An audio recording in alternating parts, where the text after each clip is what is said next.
H-Y, c'est ça. Bonjour Monsieur Roussel, Monsieur Renaï, je voulais savoir qu'est-ce que vous avez découvert au fil des recherches qui vous ont été demandées. Alors j'ai découvert qu'il y avait un montant de 559 millions d'euros qui était parti donc de la société, d'une holding qui était au Luxembourg du groupe, vers la maison mère qui appartient au fonds d'investissement Apollo, qui est basé dans les îles Caïmans. Donc il faut savoir que les îles Caïmans sont sur la liste noire des paradis fiscaux. Donc ça c'est le premier élément donc, que j'ai découvert, c'est cet énorme transfert fin 2019. Le deuxième élément important, c'est qu'il y a depuis 2015 des prêts intergroupes, c'est-à-dire de l'argent qui est prêté du fonds d'investissement et de BPI France aussi à Verallia, à des taux qui sont usuriers, qui sont exorbitants, qui sont de 8 à 9%, alors qu'on est dans une période depuis ces dernières années où les taux d'intérêt sont plus bas, entre 0 et 1% pour les entreprises. Et en fait, ces taux d'intérêt anormalement élevés permettent de remonter les profits basés en France vers le Luxembourg et ensuite vers le Caïman, en faisant croire qu'il y a un remboursement de dette. En réalité, c'est une façon artificiellement de faire remonter les profits sans être taxés vers les paradis fiscaux, vers les actionnaires.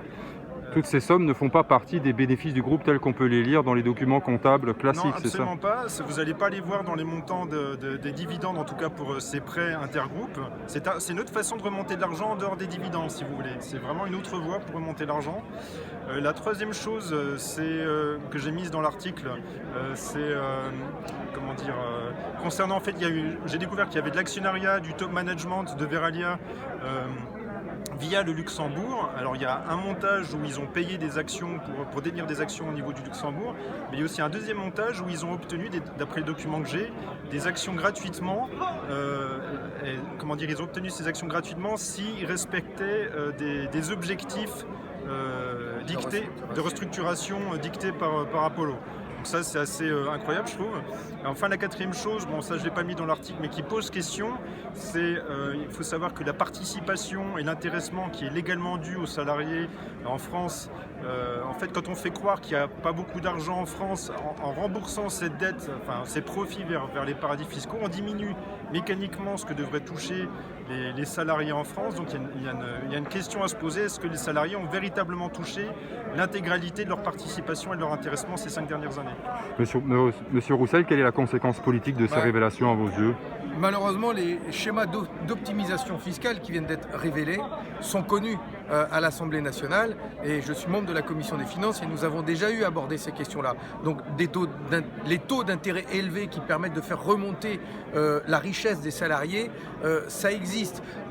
Les transferts de fonds du Luxembourg vers les îles Caïmans, on sait que ça existe. Et c'est bien pour ça que les îles Caïmans font partie de la liste noire des paradis fiscaux émise par l'Union européenne depuis février 2020, parce que c'est de l'argent qui échappe à l'État et qui échappe aux salariés au titre de l'intéressement, et c'est de l'argent qui échappe aussi pour investir dans l'outil de production. C'est la raison pour laquelle nous sommes venus révéler ces faits aux salariés, aux syndicats, mais aussi, je vais le faire moi, auprès du gouvernement, pour dire que nous avons ici l'argent pour investir dans la réparation du 3e four de Cognac et pour maintenir les emplois. Il est faux de dire que ce groupe n'a pas les moyens de supporter le choc de la crise. D'autant que ce groupe va bénéficier du plan de relance du gouvernement, notamment à partir de l'année prochaine, en ne payant plus ces fameux impôts de production.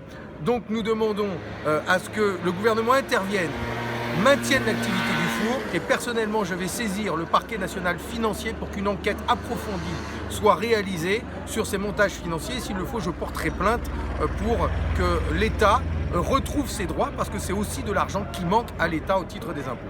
Je vous remercie.